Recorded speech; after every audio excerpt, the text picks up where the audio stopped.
Good afternoon, good evening to all those who are going to be watching either now or whenever you will be watching this recording. As always, we are grateful for the opportunity to continue educating you on all the wonderful products that Master Supplements has to offer, but shining new lights on different perspectives in terms of not only how to use them, but why they're so important. Today, we're going to get into something that some might find quite interesting and exciting. I know Jeff does, and some might be a little curious as to what the big deal is. We're going to talk about prebiotic fiber and why it's so important. And before we talk about the product in and of itself, as per usual, my style is filling in the what, why, and the how. So we have to start with this scenario. Have you ever gone to a health food store? You watched something on Dr. Oz, if that's even a thing anymore, or some network television or Instagram social media post bestowing the benefits of making sure that you get enough fiber. And you think to yourself, oh, I don't know that I have enough fiber in my diet. You know what? I'm going to go to my local health food store and it's going to be easy. I'm just going to buy some fiber. And then you realize there's an entire wall of it. And there's these names like soluble, prebiotic, mixes well with water, these different instructions. What's so wonderful about the health industry is the diversity and the various options that are available to us given what our industry and the scientific advancements have been able to create over the last few years. What is confusing for the average consumer whose profession may be in something to do with accounting, finance, or law, for example, is the fact that you are not taught to understand what all of these terms or what all of these products do. That's what I hope to change for everyone today. To know what fiber is, we have to know that fiber in and of itself is a macronutrient, like a protein, like a carbohydrate. It's actually part of the carbohydrate family, but unlike the other calorie-containing macronutrients, it is not a digestible source of energy. So fiber, although it has a quantity to it, something could have 5 grams of fiber, there are no calories in fiber that we, the human being, can actually extract because we simply lack the enzymes to break them down. Whereas a complex carbohydrate is something that we can break down and turn into food energy. Fiber actually passes through our system in terms of the digestive system, the upper GI part, entirely intact until it gets to the end of the small intestine and the beginning of the colon. Fiber comes in 2 major forms. You will see soluble and insoluble fiber, which prebiotics categorizes itself into one of those 2. And when it comes to what fiber does in the body, most people on the planet know that fiber makes you poop. It makes you go.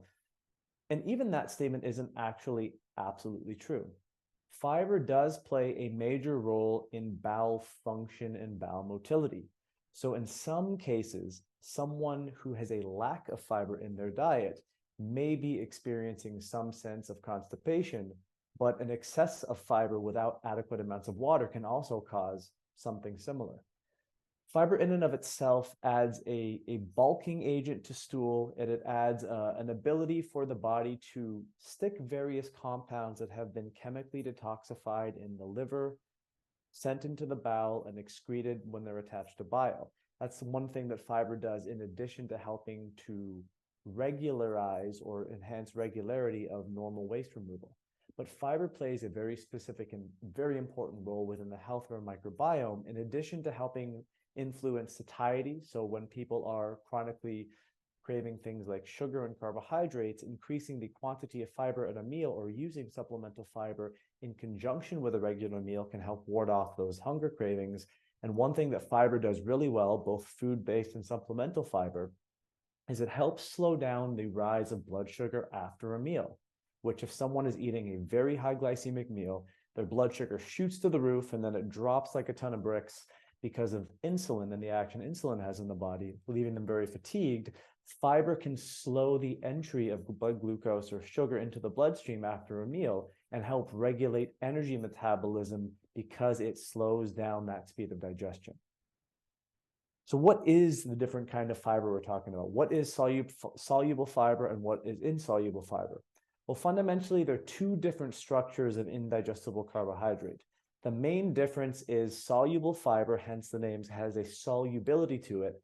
So it does slow down the process of digestion and it dissolves entirely in water.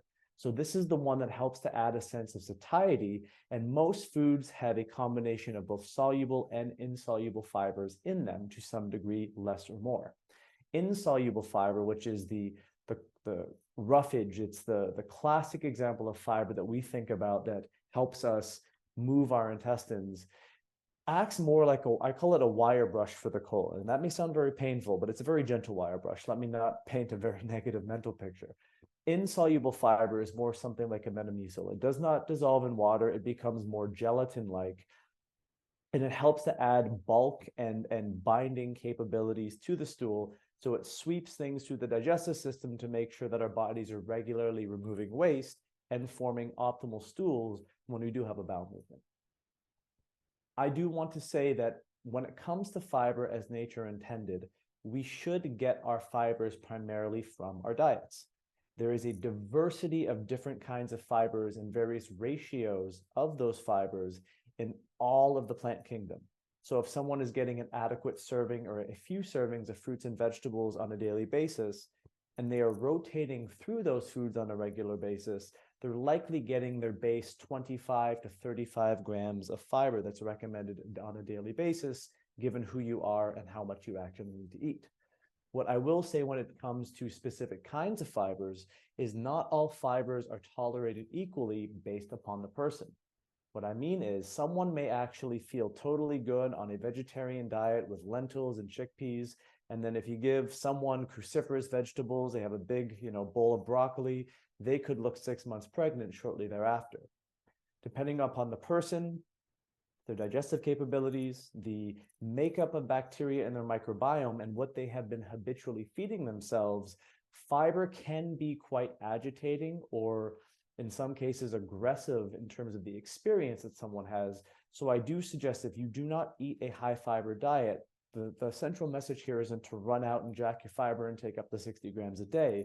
It's figure out what foods your body tolerates well and start to rotate foods that maybe have not been introduced on a slowly and gentle basis so your body can acclimatize, because what happens is when you start feeding your microbiome new kinds of foods, you start to provide foods that variously increase or decrease specific populations of bacteria. And that's an important thing when it comes to nutritional guidance of people who want to increase the quantity of fiber that they're eating. So knowing that fiber is a carbohydrate, it's in the family that also comprises sugars and starches. And this is a good guiding principle to understand the difference in relative ratios and relationships of certain foods when it comes to menu planning or meal design. Typically speaking, you don't have foods that have high sugar and high starch content simultaneously. But every sugary food, be it a fruit or vegetable, a grain or legume, has either some degree of calorie-containing carbohydrates, the starch or the sugar, and some degree of fiber. And this is why rotation of different foods and knowing how to combine different foods in order to satisfy personal needs is important, because simply adding something like some steamed green vegetables, a fresh salad with different kinds of fruits and veggies thrown in there, it's an easy way to improve the nutritional status of your meal, to increase nutrition and fiber content without increasing calories, and to bolster fiber, whereas the average American typically eats the same 7 to 13 foods a day and typically is very fiber deficient, not only in quantity, but in variety. And the reason fiber acts as a very important macronutrient in the context of our overall health is, I did mention that the fiber we eat does not have the ability to be broken down by our digestive system. It doesn't mean that it does not have a use, however, because we have these trillions of billions of different species of bacteria that live in our digestive system that are called microbiota. So these bacteria are the little residents of what we call the microbiome, which is the interaction point between the gut lining, the epithelial lining, specifically, the mucosal lining, the bacteria that inhabit the mucosal lining, and the immune cells. So these little critters need to eat as well. And this is where fiber comes in. So the fiber that we cannot break down are designed to become the primary food for these bacteria to have an adequate nutritional status to thrive. And as a result of these bacteria being fed the optimal food for them, they create a more hospitable internal environment for us, the host. And as a result, what we experience is an improvement in things like overall gut health, gut function. If we used to bloat, if we used to have gas production, reflux, abdominal distension, that is a sign that your gut is not necessarily in an optimal condition.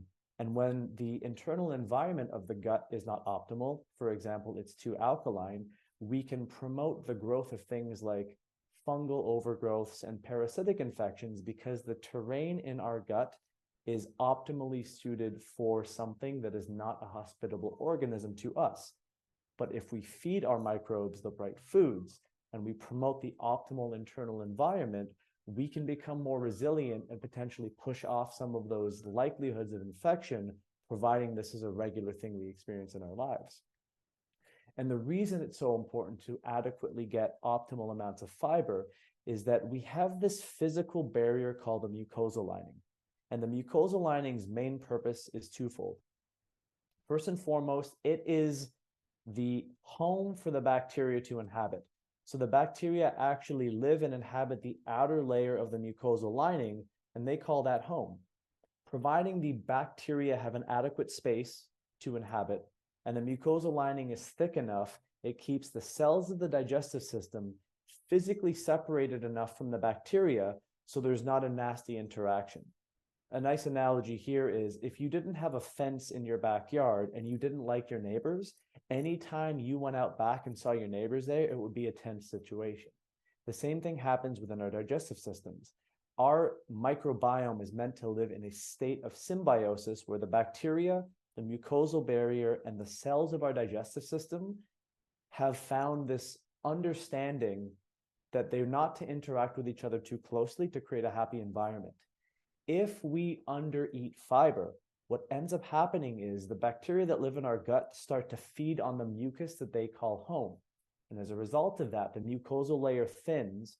And when the bacteria start to interact with the epithelial cells, the gut lining, it has to interact with the immune system in a negative context. So this essentially pisses off the gut immune system and causes a hyper-regulation of the immune system in response, and the beginnings of what we call the breakdown of the gut lining, which leads to the process of developing leaky gut. And when things are leaking from our gut into our bloodstream, as you've heard in past lectures, it's not a good thing for us. So if we have the adequate quantity of fiber, if we have the adequate diversity of fiber, we can start to be able to build good diversity within our gut microbiome. And diversity within our gut is very similar to diversity on the planet. The more frames of reference, the more cultural traditions that we can share among humans, the more we understand each other, the more we build a healthy community. If our diets decline in fiber, the diversity in our gut starts to shrink because some bacteria die off because they don't have adequate food for nourishment. As a result of this, the intestines themselves and the mucus layer shrink and they become thinner, and this process compromises the physical gut lining, typically leading to a pro-inflammatory response. The beneficial thing is this process can be rebuilt for a multitude of reasons. First and foremost, that the layer of our gut is the fastest replicating cells in the body. Our gut cells turn over and replicate every 3 to 5 days. So what's nice about that is if someone is experiencing an issue related to inflammation and degeneration, the right mix of variables can likely induce quite a rapid change. And it really does come down to how do you feed the microbes to rebuild the community that they want to rebuild? Well, that's where we dovetail into what prebiotics are. So here's a very important statement. All prebiotics are fibers, but not all fibers are prebiotics. That means is when you're taking a prebiotic fiber supplement, you're taking a very specific kind of fiber that feeds the microbes. And prebiotics are always a soluble fiber because there's something that can be properly broken down and metabolized by the bacteria. And it's a very simple concept. If you want to build a healthy garden, you need to plant the food, you need to have healthy soil, and you need to water it on a regular basis. So the prebiotic fiber act as strategic or specialized foods that feed the gut microbes so that the right populations of gut bacteria can sustain themselves, so the community or the network of bacteria can work together as a collective or a collaborative to make sure that our immune system stays healthy, our digestive system stays healthy, we're adequately breaking down and absorbing things, as well as breaking things down and detoxifying that we don't want to come into our system via our bloodstream after absorption. When it comes to prebiotics, there's more benefits than just simply what happens at the digestive layer. Via prebiotic fiber and the activity that the microbiome can put forth when the right quantity of prebiotics are coming in, there's actually good research that it can drop the incidence or potentially reduce the likelihood of developing specific diseases. There's always an improvement in overall metabolic health when it comes to prebiotic supplementation of the right kind under the conditions of a healthy gut. So that means that anytime we have an enhancement in metabolic function, we typically have better body composition, more energy, and an easier ability to lose weight. And then if someone is dealing with a systemic inflammatory scenario, be it a diagnosis, a syndrome, because of what gut bacteria do when they get the right kinds of prebiotics, they make these little things called short-chain fatty acids, which act as fuel for the cells of the colon. The localization and reduction of inflammation in the gut can actually have a peripherally beneficial effect of reducing systemic inflammation in the rest of the body. Prebiotic intake, which is such a simple thing, it's just taking a simple fiber supplement, can have primary effects locally within the gut. So as I said, improving the quantity of things like short-chain fatty acids, making you better able to absorb your minerals, and building a more diverse and robust gut microbiome based upon the species of bacteria that live in there.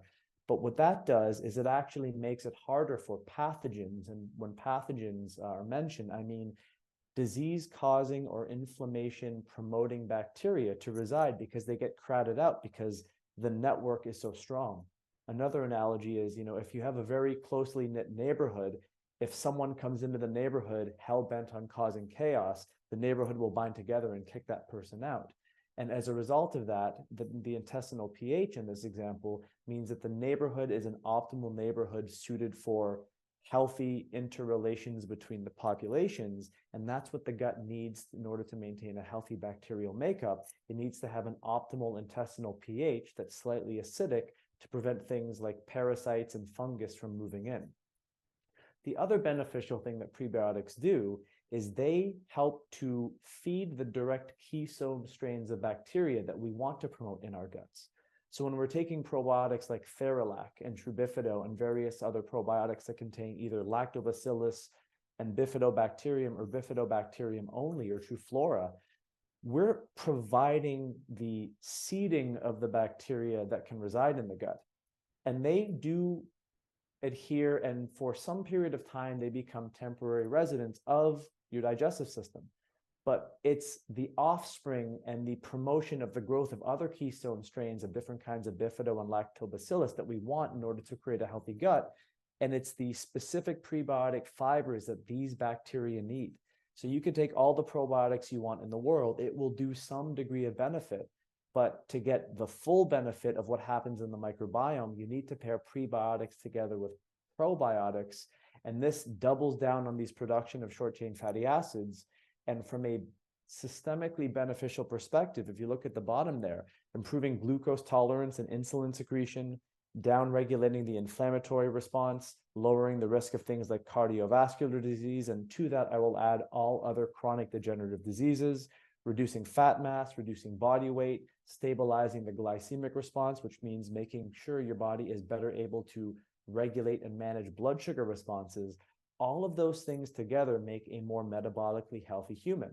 A more metabolically healthy human has more energy, their brain works more optimally, they have a better state of mind, and they typically have a stronger ability to ward off the development of diseases. And when we do this, we understand that the prebiotics, the fibers, which are the food, and the probiotics, the bacteria, which need the food in order to create a healthy environment, become a symbiotic relationship. And these two, being a symbiotic relationship within themselves, creates a larger symbiotic relationship within us, which are the microbiome, the bacteria living in the microbiome specifically, creates an optimal environment that our bodies can actually benefit from, and they improve our overall health. It's a really nice win-win situation. And this is all from making sure that you're either eating or taking the appropriate kinds of prebiotic fiber. So this is where we have to talk about SunFiber, because it is very unique. What makes SunFiber special is it is a natural, a water-soluble dietary fiber derived from this wonderful little thing, which is called the guar bean.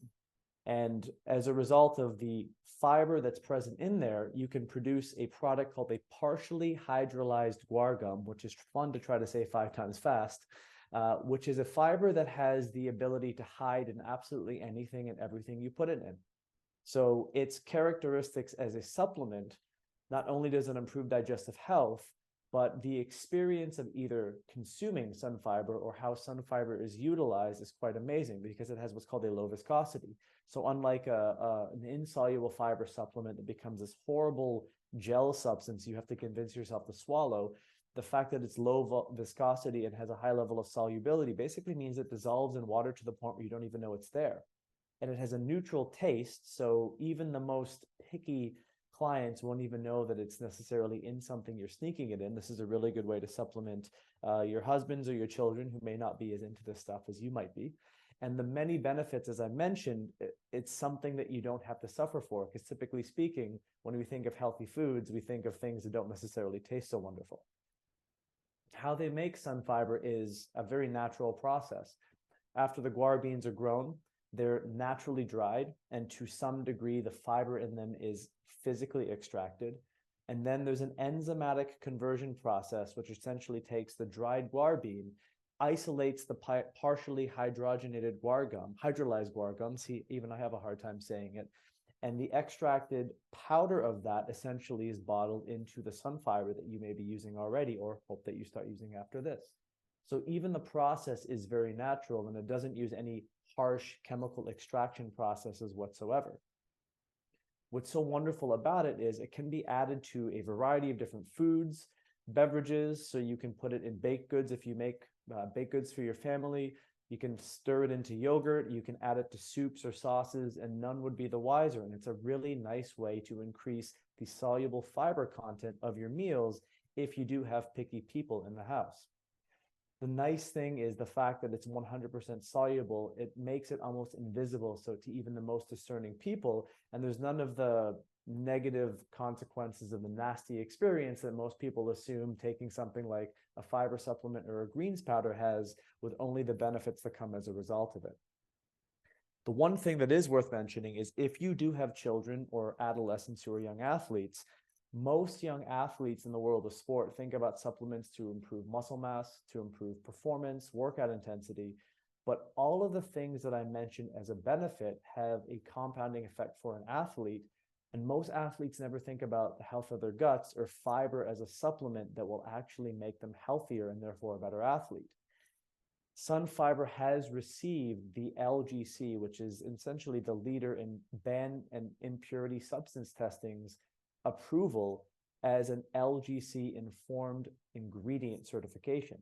So what this means is if you have an athlete competing at a high level in collegiate or professional sports, they don't have to worry about a banned substance being present in there. But in the clinical sense, this test is more than just looking for performance enhancing substances. It looks for things like heavy metals, environmental compounds, things that could be toxic that you could be ingesting unknowingly in a supplement that may not have this specific certification. So this product has gone through the rigors of not only natural processing avoiding chemicals, but it also has an incredibly clean profile based upon the results of the Informed Sport test. And it can be had in a multitude of different ways. SunFiber GI as a powder is essentially a prebiotic fiber with a probiotic blend. You can get that in conjunction with a single serving rather than getting a specific tub, which are really good for grab and go and convenience things. And these together are the pre and the probiotics to create a symbiotic relationship. That's one way to do it. The other way to do it is to use enzymes with fiber that are specifically there to generate the proliferation of bifidobacteria. And that's what the True Fiber supplement that Master Supplements uses does, where it has bifidogenic enzymes in conjunction with the SunFiber to generate the necessary prebiotic response via the food and the enzymatic response to create an optimal internal environment to help your own healthy gut bacteria grow and proliferate. Clinically, we also have something called SunFiber on the Professional US Enzyme site, which has become our best seller because so many people are receiving incredible benefits from using SunFiber in conjunction with other supplements, be it digestive support, probiotic support, or nutritional support, as part of a bigger protocol paradigm overall. And we have to understand that the process of gut dysbiosis, which really what we are trying to avoid by taking something like SunFiber, can develop in a very acute way. And what I mean by that is there could be a moment to where you have food poisoning, you got, exposed to some kind of parasite or infection, and you know that something caused an issue in your gut. But the progression and the development of gut dysbiosis, which we now know based upon research connects to all sorts of pro-inflammatory conditions and degenerative diseases, can be very insidious. Someone could have 5, 10, 15 years of dysbiotic-like presentation in their gut, which until it's resolved is contributing to the decline of overall vitality through the reduction of adaptability and taking away energy from the body because the immune system is trying to fight something off. Usually what that thing is started by getting into your body through somewhere, which is the easiest route for most things, being the digestive system. So in order to be mindful, and in many ways, the best defense is a good offense nowadays, making sure that you're doing all that you can do to ward off gut dysbiosis or remedy it if it's currently there and prevent it from coming back is only going to help your health in the long run. And you have to remember, we have the trinity of digestive wellness. We have enzymes, we have probiotics, and we have fiber. These three essentially create the beginning, the middle, and the end of the story when it comes to general wellness within the microbiome. And using these things on a regular, ongoing basis over the course of time is really what's needed to be able to fortify your digestive system, whether you're coming from being in a state of compromise or you already are healthy. Unfortunately, simply by living does not guarantee our health will sustain. So that's a nice way to kind of, cap everything off, knowing that SunFiber and the specific active ingredient SunFiber in a multitude of different ways has all of these benefits, but they can be compounded by taking care of the digestive process in and of itself, which I always talk about, and making sure that you're doing things to introduce healthy bacteria into your digestive system. Because the unfortunate reality is most things we consume nowadays are not necessarily set up if they're environmentally exposed. What I mean by that is tap water, non-organic fruits and vegetables, artificial sweeteners and sodas. Various things are unfortunately reducing the diversity of what's in your gut. So making sure that you have the right combination of things to sustain that healthy microbiome that hopefully you were born with is something that requires a proactive approach and commitment to the process. And the wonderful thing is our June promotion is on SunFiber. So do make sure that you get the opportunity to get 20% off. If you've never tried it, this is a really great way to bring this into your world. And if you are a regular user, might as well stock up. Make sure that you use the code SunFiber at checkout. And with that, I want to thank everyone for your time, as always, your attention. I'm really enjoying these patient consumer webinars. Would love to hear feedback from any of you if there's anything that you'd be interested in. And we will be back very soon with another webinar.